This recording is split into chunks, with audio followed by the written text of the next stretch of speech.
Assalamualaikum warahmatullahi wabarakatuh. Allahumma sholli ala Sayyidina Muhammad wa ala ali Sayyidina Muhammad. Pemirsa yang dirahmati Allah, marilah kita simak ceramah dari Kiai Haji Abdullah Gimnastiar dengan tema Akibat Tidak Bisa Menahan Amarah. Sebelumnya marilah kita perbanyak sholawat minimal 1000 kali sehari, agar hidup kita penuh barokah dan mendapatkan syafaat kelak. Selamat menyaksikan. Alhamdulillah. Adik-adik sekalian, baru beberapa hari yang lalu kemarin ya membaca seseorang berhenti di tol, kemudian turun dari mobil dan memukuli penumpang mobil lainnya. Penyebabnya adalah di jalan serempetan, yang satu nyusul dari kiri, akhirnya kegesrek dan turun dan dipukuli, lalu ditangkap oleh polisi. Yang satu babak belur, yang memukulinya ditangkap dan jadi tersangka.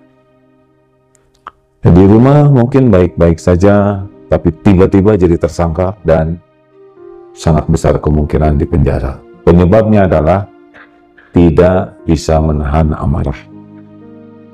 Berita lain, di sebuah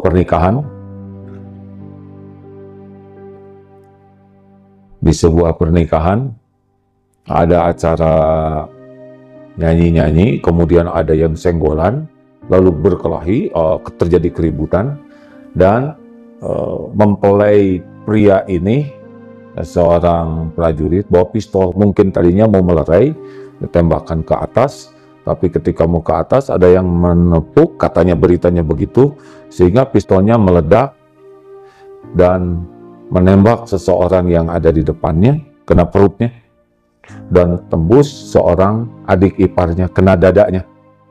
Jadi tadinya pernikahan itu sesuatu yang dianggap sangat menggembirakan, tiba-tiba terjadi sesuatu yang sangat sebaliknya, ya. Nah, ini berita yang AA baca. Kalau dirunut-runut, penyebab awalnya adalah tersinggung kemudian marah. Lalu kita dengar juga tawuran-tawuran pelajar yang berkelahi karena perkara sepele, saling menyindir, lalu tawuran dan akhirnya dipenjara. Hilang masa mudanya, hilang masa remajanya karena harus memikul, karena dia ada yang bawa celurit, ada yang bawa ketapel panah. Ternyata kemarahan ini menjadi sesuatu sekali ya, yang bisa mengubah cepat sekali dengan kemarahan ini. Ada seorang pimpinan yang tidak bisa menahan amarah, tiba-tiba dia emosi dan jatuh kedudukannya karena memukul, dan yang dipukul melaporkan sehingga hancur karirnya. Ada yang bertahun-tahun ingin sukses, tapi ketika marah jatuh. Nah, di dalam Islam ada yang bertanya, ya Rasul, beri saya nasihat. La taghdab, jangan marah. Bahkan dalam keterangan lain, la taghdab walakal jannah, jangan marah, bagimu surga. Jangan marah-marah, bagimu surga. Siapakah orang yang perkasa? Apakah yang jago gulat, jago berkelahi? Ternyata bukan. Yang paling perkasa, alladzi yamliku nafsahu 'indal ghadab. Yang paling kuat, yang paling perkasa adalah orang yang paling bisa mengendalikan amarahnya. Itulah sebabnya para santri semua, siapa para santri yang paling lemah? Siapa santri yang paling lemah? Yang dia termasuk orang yang lemah. Apakah karena ototnya? Bukan. Santri yang paling lemah adalah santri yang paling mudah marah. Bisa dipahami? Walaupun otot kawat, balung besi, leher beton, urat kabel, dah. Santri mana yang hidupnya paling tidak bahagia? Santri yang paling mudah marah. Santri mana yang perilakunya sangat dekat dengan perilaku tidak baik? Jawabannya sama. Siapa? Santri yang paling mudah marah. Kalau orang sudah mudah marah, maka akal sehatnya turun drastis. Makanya kata-kata orang-orang yang marah tuh seperti orang yang tidak berpendidikan, sama sekali, ya. Bisa mengeluarkan kata-kata binatang, bisa mengeluarkan kata-kata, pokoknya para pemarah itu seperti orang yang nggak ada pendidikannya. Walaupun pendidikannya tinggi, ternyata rusak kredibilitasnya karena sifat pemarahnya itu. Coba tolong dijawab, siapa santri yang paling lemah?